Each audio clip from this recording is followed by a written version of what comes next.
ಈಗ ಬನ್ನಿ ನಮ್ಮ ಸೂಪರ್ 3 ಹೋಗೋಣ. ಅಟ್ಲೀಸ್ಟ್ ಬಡವರ ಪಾಲಿಗೆ ಏನಾದ್ರೂ ಒಂದು ಒಳ್ಳೆ ಕೆಲಸ ಆದ್ರೂ ಆಗತ್ತೆ. ಆತ 3 ವರ್ಷದಿಂದ ಹಾಸಿಗೆ ಬಿಟ್ಟು ಎದ್ದೇ ಇಲ್ಲ. ಪಾಪ ಆಕ್ಸಿಡೆಂಟ್ ಆಗಿದೆ. 3 ವರ್ಷದಿಂದ ಹಾಸಿಗೆ ಬಿಟ್ಟು ಎದ್ದೇಳ್ತಾ ಇಲ್ಲ. ಆಳೆತ್ತರದ ಮಗನ ಸ್ಥಿತಿ ಕಂಡು ತಾಯಿ ಕಣ್ಣೀರಾಗ್ತಾ ಇದ್ದಾರೆ. ಒಂದು ದಾಖಲೆಗಾಗಿ ನಿತ್ಯ ಅಲೆದಾಟ. ವೀಕ್ಷಕರೇ, ನೆನಪಿಡಿ, ಮೊನ್ನೆ ಅಷ್ಟೇ ಚನ್ನಪಟ್ಟಣದಲ್ಲಿ 50 ಕೋಟಿ, 100 ಕೋಟಿ, 70 ಕೋಟಿಯಲ್ಲಿ ಚುನಾವಣೆ ಆಯ್ತಲ್ಲ. ಎಷ್ಟು? 50 ಕೋಟಿ, 60 ಕೋಟಿ, 70 ಕೋಟಿ, 80 ಕೋಟಿ, 90 ಕೋಟಿ, 100 ಕೋಟಿ ಚೆಲ್ಬಿಟ್ಟು ಚನ್ನಪಟ್ಟಣದಲ್ಲಿ ಚುನಾವಣೆ ಆಯಿತು. ಕುಮಾರಸ್ವಾಮಿ ಅವರ ಮಗ ಗೆಲ್ಲಲಿಲ್ಲ. ಗೆದ್ದಿದ್ದು ಯೋಗೇಶ್ವರ್. ಆದರೆ ಅಲ್ಲೊಬ್ಬ ವೋಟರ್ ಇದ್ದ. ಆತ ಬದುಕಿದ್ದು ಸತ್ತಿದ್ದಾನೆ. ಆತನ ಬಳಿಗೆ ಯಾರು ಹೋಗಲಿಲ್ಲ. ಚನ್ನಪಟ್ಟಣದಲ್ಲಿ 100 ಕೋಟಿ ಮೇಲೆ ಕೆಳಗೆ ಆಯಿತು. ಕರಿಯ ಬಿಳಿಯ ಇಂದೆಲ್ಲ ಟೀಕೆ ಟಿಪ್ಪಣಿಗಳು ಬಂತು. ಹಿಂದೂ ಮುಸ್ಲಿಂ ಎಲ್ಲವೂ ಬಂತು. ಆದರೆ ಅಲ್ಲೊಬ್ಬ ಮಲಗಿದ್ದ. ಆತನಿಗೆ ವೋಟ್ ಇತ್ತು. ಆತನ ಮನೆ ಯಾರಿಗೂ ಕಾಣಲಿಲ್ಲ. ಅಣ್ಣನಿಗೆ ಜೈ, ಅಕ್ಕನಿಗೆ ಜೈ ಅನ್ನೋರು ಇಲ್ಲೊಬ್ಬ ಇದ್ದಾನೆ ಸರ್, ಇವನಿಗೆ ಏನಾದ್ರೂ ಹೆಲ್ಪ್ ಮಾಡಿ ಅಂತ ಕೇಳೋರು ಯಾರು ಇರಲಿಲ್ಲ. ಬಟ್ ಸೂಪರ್ 3 ಇದೆ. ಏನದು? ಆತ ಎಲ್ಲರಂತೆ ಕೆಲಸಕ್ಕೆ ಹೋಗಿ ಬಂದು ಮನೆ ನಡೆಸ್ತಾ ಇದ್ದ. ವೃದ್ಧೆಯಾಗಿರುವಂತಹ ತಾಯಿಯನ್ನ, ಅಮ್ಮನನ್ನ ಸಾಕ್ತಾ ಇದ್ದ. ಆದ್ರೆ ಕೆಲಸಕ್ಕೆ ಹೋದಾಗ ಆದಂತ ಒಂದು ಘಟನೆ, ಇದೀಗ ಆ ಮಗನನ್ನ ತಾಯಿಯೇ, ವಯೋವೃದ್ಧ ತಾಯಿಯೇ ತನಗೆ ಬರೋ ಪಿಂಚಣಿಯಲ್ಲೇ ನೋಡಿಕೊಳ್ಳಬೇಕಾದಂತಹ ಪರಿಸ್ಥಿತಿ ಬಂದೊದಗಿದೆ. ತಂದೆ ಮತ್ತು ತಾಯಿ ಚೆನ್ನಾಗಿದ್ರು. ಆದ್ರೆ ವಿಧಿಯಾಟ ಆ ಮಗನನ್ನ ಮಲಗಿದಂಗೆ ಮಾಡಿದೆ. ಆದ್ರೆ ಏನೋ ಒಂದು ಡಾಕ್ಯುಮೆಂಟ್ ಬೇಕಂತೆ, ಆದ್ರೆ ಸಿಗ್ತಾ ಇಲ್ಲ. ಆದ್ರೆ ಅದೇ ಚನ್ನಪಟ್ಟಣದಲ್ಲಿ 70-100 ಕೋಟಿ ರೂಪಾಯಿ ಚುನಾವಣೆಗೆ ಖರ್ಚಾಯಿತು. ಯಾರ್ಯಾರೋ ಗೆದ್ದು ಬಂದ್ರು. ಅವರಿಂದ ಏನ್ ಪುಕ್ಷಟ ಲಾಭ ಆಗತ್ತೋ ನಮಗಂತೂ ಗೊತ್ತಿಲ್ಲ. ಆದ್ರೆ ಇವ್ರಿಗೆ ಯಾರಿದ್ದಾರೆ? ಸರ್ಕಾರದ ಯಾವುದೇ ಸೌಲಭ್ಯ ಸಿಗದೆ ಆ ಕುಟುಂಬ ಆರ್ಥಿಕ ಸಂಕಷ್ಟಕ್ಕೆ ಸಿಲುಕಿದೆ. ಇದರ ಬಗೆಗಿನ ಒಂದು ಸ್ಪೆಷಲ್ ರಿಪೋರ್ಟ್ ಅನ್ನ ಸೂಪರ್ 3 ರಲ್ಲಿ ತಂದಿದ್ದೀವಿ. ಬನ್ನಿ ನೋಡೋಣ.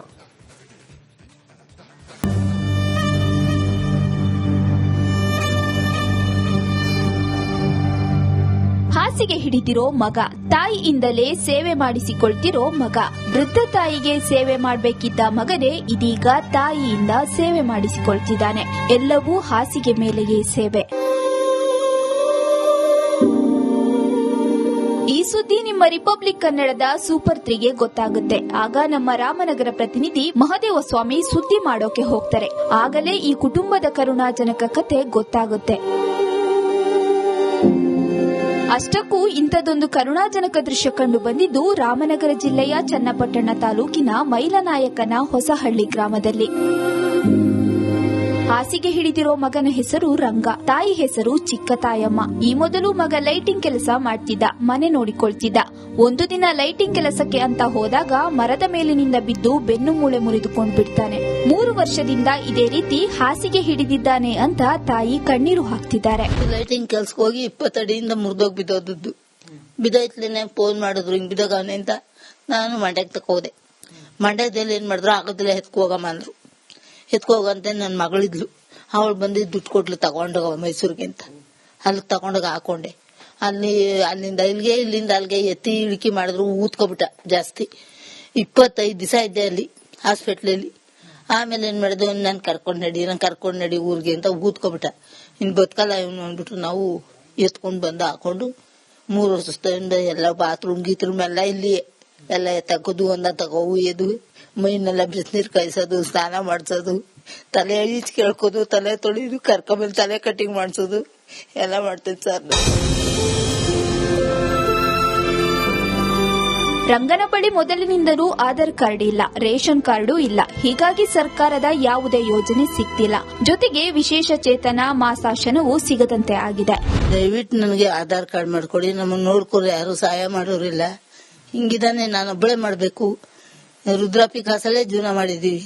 ನಮ್ಗೇನಾದ್ರು ದಯವಿಟ್ಟು ಸಹಾಯ ಮಾಡ್ಕೊಡಿ, ಆಧಾರ್ ಕಾರ್ಡ್ ಮಾಡಿಸ್ಕೊಡಿ. ತಾಯಿಗೆ ಬರೋ 1200 ರೂಪಾಯಿ ವೃದ್ಧಾಪ್ಯ ವೇತನದಲ್ಲೇ ಜೀವನ. ಮಗನಿಗೆ ಆಧಾರ್ ಕಾರ್ಡ್, ರೇಷನ್ ಕಾರ್ಡ್, ವಿಶೇಷ ಚೇತನ ಸೌಲಭ್ಯಕ್ಕಾಗಿ ತಾಯಿ ಅಲೆದು ಸುಸ್ತಾಗಿದ್ದಾರೆ. ಆದರೆ ಯಾವುದೇ ಪ್ರಯೋಜನ ಆಗಿಲ್ಲ. ಅಧಿಕಾರಿಗಳು ಬಂದು ನಮ್ಗೊಂದು ಆಧಾರ್ ಕಾರ್ಡ್ ಮಾಡಿಕೊಟ್ರೆ ಅವನಿಗೆ ಸ್ವಲ್ಪ ಸರ್ಕಾರದಿಂದ ಬರೋ ಸವಲತ್ತನ್ನ ಅನುಕೂಲ ಆಗುತ್ತೆ. ಅಧಿಕಾರಿಗಳು ತಿಳಿಸಿದ್ರೆ ಅಲ್ಲಿಗೆ ಕರ್ಕೊ ಬನ್ನಿ ಅಂತಾರೆ. ಅವನು ಆಧಾರ್ ಕಾರ್ಡ್ ಇಲ್ಲ, ಯಾವ್ದು ಕಾರಲ್ಲಿ ಕರ್ಕೊ ಹೋಗೋ ಅಂದ್ರೆ ಮನಗೋಕ್ಕಾಗಲ್ಲ, ಆಟೋದಲ್ಲಿ ಕರ್ಕೊ ಹೋಗೋ ಕೂತ್ಕೊಳ್ಳೋಕ್ಕಾಗಲ್ಲ, ಏನ್ ಮಾಡೋಕ್ಕೂ ಆಯ್ತಾ ಇಲ್ಲ. ನಾವು ಹೇಳಿ ಸಾಕಾಗಿದೆ. ಅಧಿಕಾರಿಗಳು ಹೇಳಿದ್ರು ಸ್ಪಂದಿಸ್ತಾ ಇಲ್ಲ. ಸೂಪರ್ 3ಯಲ್ಲಿ ವರದಿ ಪ್ರಸಾರ ಆದ್ಮೇಲಾದ್ರೂ ಅಧಿಕಾರಿಗಳು ಎಚ್ಚೆತ್ತುಕೊಂಡು ಈ ಸಮಸ್ಯೆ ಬಗೆಹರಿಸಬೇಕಿದೆ. ನೋಡೋಣ ಏನ್ ಆಗುತ್ತೆ ಅಂತ.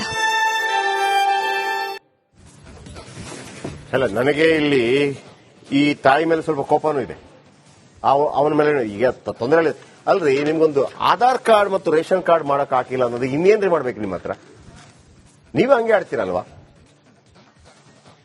ಚೆನ್ನಾಗಿದ್ರಲ್ಲ, ಒಂದು 4 ವರ್ಷದ ಹಿಂದೆ ಚೆನ್ನಾಗಿದ್ರಲ್ವಾ? ಆಧಾರ್ ಕಾರ್ಡ್ ಒಂದು ಮಾಡಿಸಬಹುದಿತ್ತಲ್ಲ. ರೇಷನ್ ಕಾರ್ಡ್ ನೀವು ಮಾಡ್ಕೊಂಡು ಎಂತ ಬಡವರಾದ್ರೂ ಫಸ್ಟ್ ರೇಷನ್ ಕಾರ್ಡ್ ಮಾಡ್ಕೋತಾರೆ. ಅದನ್ನೂ ನೀವು ಮಾಡಿಸಬೇಕು ಅಂತಂದ್ರೆ ಈಗ ಓಕೆ, ಅವ್ರಿಗೆ ಹುಷಾರಿಲ್ಲ, ಮತ್ತೊಂದು ವಿಚಾರ. ಬಾಕಿ ಟೈಮಲ್ಲಿ ಏನ್ ಮಾಡ್ತಾ ಇದ್ರಿ ನೀವು? ನಾನು ಯಾವತ್ತು ಒನ್ ಸೈಡೆಡ್ ಆಗಿ ಹೋಗಕ್ ಆಗಲ್ಲ ನನ್ನಿಂದ. ಈಗ ಒಂದು ಪ್ರಶ್ನೆ, ಈಗ ಯಾರಾದ್ರೂ ನಾನು ಈ ಸ್ಟೋರಿ ಹೇಳುವಾಗ ಹೇಳ್ಬಾ, ಅಲ್ಲ ಶೆಟ್ರೆ, ಆ ತಾಯಿಗೆ ಅಷ್ಟೆಲ್ಲ ಗೊತ್ತಿಲ್ಲ, ಒಂದು ಆಧಾರ್ ಕಾರ್ಡ್ ಮಾಡ್ಕೊಂಡಿಲ್ಲ ಅಂತಂದ್ರೆ ಏನ್ರಿ? ಎಂತೆಂತವ್ರು ಮಾಡ್ಕೋತಾರಪ್ಪ.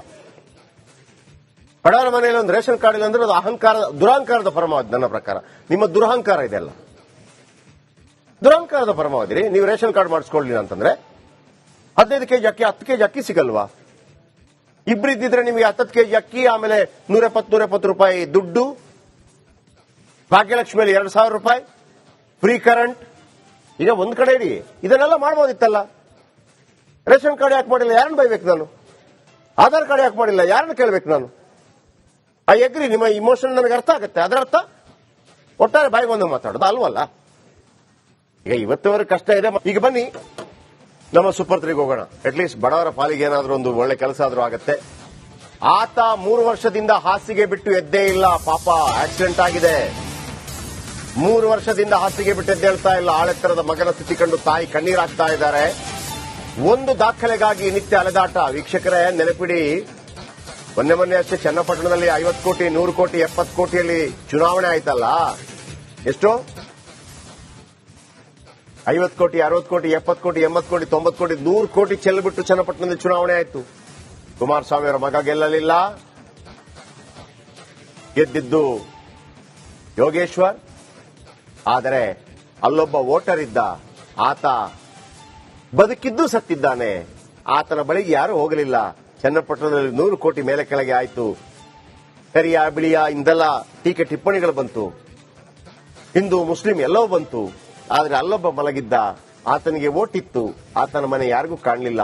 ಅಣ್ಣನಿಗೆ ಜೈ, ಅಕ್ಕನಿಗೆ ಜೈ ಅನ್ನೋರು ಇಲ್ಲೊಬ್ಬ ಇದ್ದಾನೆ ಸರ್, ಇವನಿಗೆ ಏನಾದ್ರೂ ಹೆಲ್ಪ್ ಮಾಡಿ ಅಂತ ಕೇಳೋರು ಯಾರು ಇರಲಿಲ್ಲ. ಬಟ್ ಸೂಪರ್ 3 ಇದೆ. ಏನದು? ಆತ ಎಲ್ಲರಂತೆ ಕೆಲಸಕ್ಕೆ ಹೋಗಿ ಬಂದು ಮನೆ ನಡೆಸ್ತಾ ಇದ್ದ. ವೃದ್ಧೆಯಾಗಿರುವಂತಹ ತಾಯಿಯನ್ನ, ಅಮ್ಮನನ್ನ ಸಾಕ್ತಾ ಇದ್ದ. ಆದ್ರೆ ಕೆಲಸಕ್ಕೆ ಹೋದಾಗ ಆದಂತ ಒಂದು ಘಟನೆ ಇದೀಗ ಆ ಮಗನನ್ನ ತಾಯಿಯೇ, ವಯೋವೃದ್ಧ ತಾಯಿಯೇ ತನಗೆ ಬರೋ ಪಿಂಚಣಿಯಲ್ಲೇ ನೋಡಿಕೊಳ್ಳಬೇಕಾದಂತಹ ಪರಿಸ್ಥಿತಿ ಬಂದೊದಗಿದೆ. ತಂದೆ ಮತ್ತು ತಾಯಿ ಚೆನ್ನಾಗಿದ್ರು. ಆದ್ರೆ ವಿಧಿಯಾಟ ಆ ಮಗನನ್ನ ಮಲಗಿದಂಗೆ ಮಾಡಿದೆ. ಆದ್ರೆ ಏನೋ ಒಂದು ಡಾಕ್ಯುಮೆಂಟ್ ಬೇಕಂತೆ, ಆದ್ರೆ ಸಿಗ್ತಾ ಇಲ್ಲ. ಆದ್ರೆ ಅದೇ ಚನ್ನಪಟ್ಟಣದಲ್ಲಿ